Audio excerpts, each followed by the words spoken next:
Hey guys, how you doing? This is Manga etc. I'm here today to bring the review for One Piece Manga Chapter 819.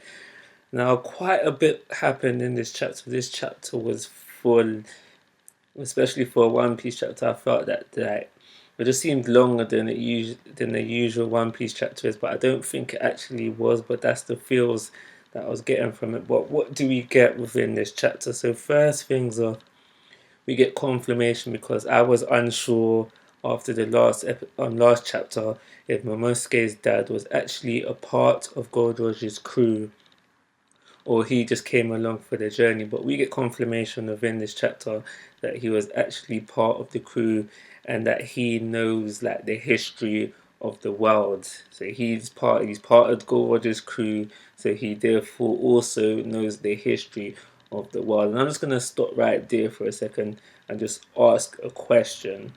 I'm not sure if I'm supposed to know the answer to this already, but I'm just gonna ask a question. Was Shanks and Buggy on the ship of Gold Roger when he went to Raftar? Because if that's the case, then they also know the future of, I mean, not the future, the history of the world, and they also know how to get to Raftar. So that's something that I think that should be addressed at some point or another. So we learned that how Kinemon, Konjiro, Momosuke, that group of people, they have been chased because the people that have been trying to chase them, Doflamingo, Caesar, Kaido, they were after that information, the history of the world. They figured that they would know it because they thought that Odin, which is Momosuke's dad, would have passed that knowledge down to them, but he didn't pass down anything. They know nothing about the history of the world. The only thing that they're concerned about is what Momosuke's dad said to them last, and that was to open up the borders of Wano Country. Now I'm thinking that this means basically free Wano Country.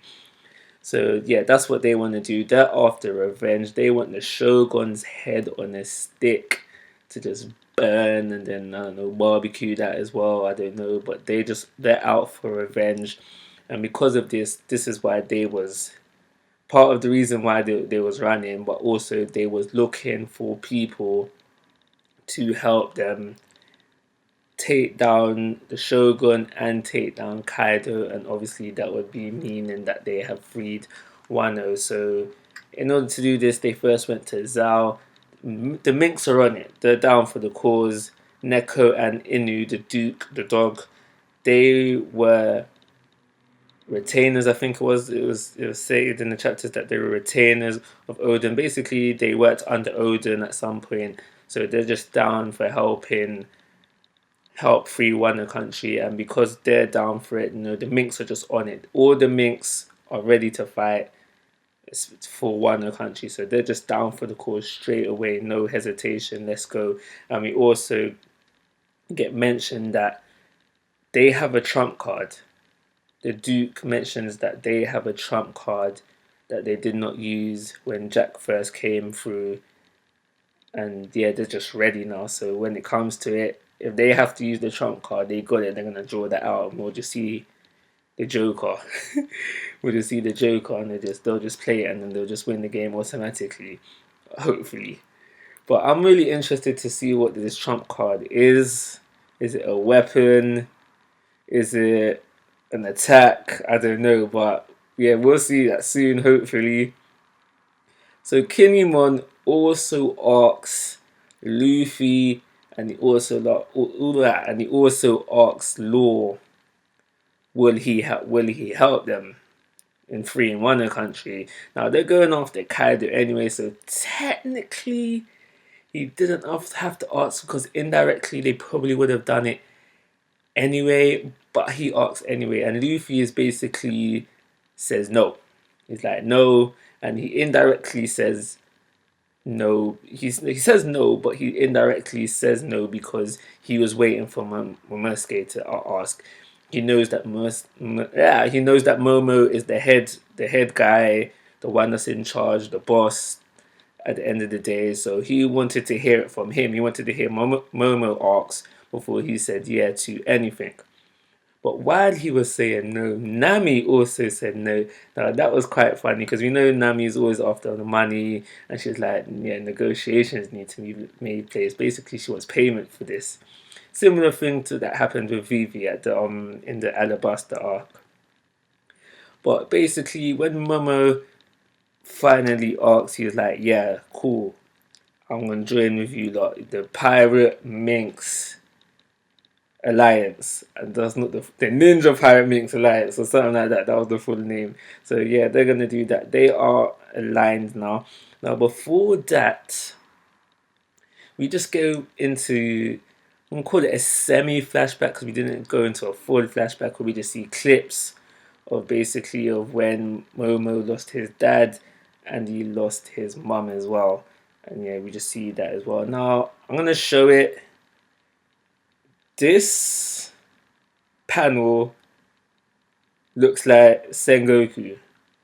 Now, unless I'm forgetting something, this shouldn't be Sengoku because I don't see why the Marines would be involved in the takeover of Wano when this involves pirates. I don't see why that would make sense unless I've missed something. But this looks like Sengoku.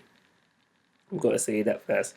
So it's clear that Luffy is going to align. Law said he's okay to go in the line as well. But Luffy says, before we go after Kaido, guys, before we go to Wano, I need Sanji. I need my boy Sanji with me. Otherwise, it's just not going to work. I need Sanji. I need him. So let me go get Sanji first. You guys hold it down. Don't do nothing. Don't even think about Wano until I come back with Sanji, and then we'll go over there and we'll do the deed. We'll free Wano. So Luffy is planning to go to Birthday Cake Island, I think it's called, by himself, just he and Peckham's. He doesn't plan on fighting Big Mom at all. Yeah, right. And bring back Sanji. Now, again, I've said it in the past, I don't want another Luffy solo arc. If we do go down this route, it probably will be better. It probably will be hype. But at the end of the day, it will be input down again. Yeah, we just basically be input down again. And I don't want that. So hopefully he takes someone with him. I don't care who it is, but hopefully he takes someone with him. Let him take Chopper, Nami, and Brook with him because they've been out of action for a long time. They were missing for, I'm going to say, the majority of Dressrosa. So if Luffy is going to take someone with him, let it be them guys. Last but not least, Jack is back. He's on Zhao's doorstep. And he's like, yo, I'm not going back. This is not a quote, by the way, but he says, yo, I'm not going back up there. That is long. I'm just going to kill the elephant. Jack plans to take out the whole country. You need to remember, just in case you've forgotten, Zhao is an elephant. Zhao is a moving country.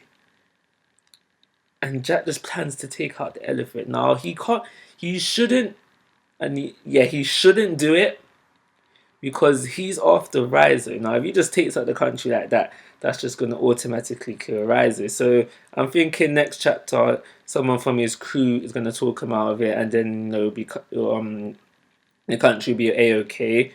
But just the thought of him planning to take out the country, just, I don't know, just kind of hype. I was like, yo, could he do it? Could he do it? Could he do it? But just to have Jack back, I'm thinking what is going to happen next. So let's imagine that they go up there now. So it's just Jack and his boys. He had 2 to 3 ships with him. I know it's 2 to 3 ships with him. So he goes back up to Zhao now. Now, before Luffy / Law got there, the Minks didn't have no problem. The only problem they had was with Jack. Now Luffy and Law are present. These two guys are strong. With them added to the forces, along with Zoro, it's just crazy. What what could Jack possibly do? Because I don't see him walking out of that alive. I honestly don't. So I'm really interested to see where we are going. Because we need to deal with Jack, but how is that going to get dealt with? It's a mystery. Then it's clear that we're going to Big Mom to get Sanji back, and then we're going to go to Wano Country. But oh my gosh, this chapter was good, much better than I thought it was going to be. I thought we was going to go into a flashback where we actually see Gold Roger's crew in Raftel, possibly finding out, to see them walking around, and where they find out the real history of the world. Obviously, we wouldn't have been told it. They would have left those panels, not like they would have left the text out of those panels. But I thought that's what we was gonna see. But we got all of this instead, and it was a really good chapter. And right now, I'm trying to stall because I'm debating to myself: do I give it a 3.5 star rating and a 4 or a 4? I really don't know what to do. Uh, got some character development from Momonosuke. He grew up a little bit within this chapter, thanks to Luffy. It was funny, especially that bit where Zoro is like, if Sanji's worth 1,000 people, then I'm worth 2,000. And then, like I said at the very beginning, this chapter felt full. It didn't seem short at all, even though it was probably like a standard length chapter. So do you know what? I'm gonna give it a 4.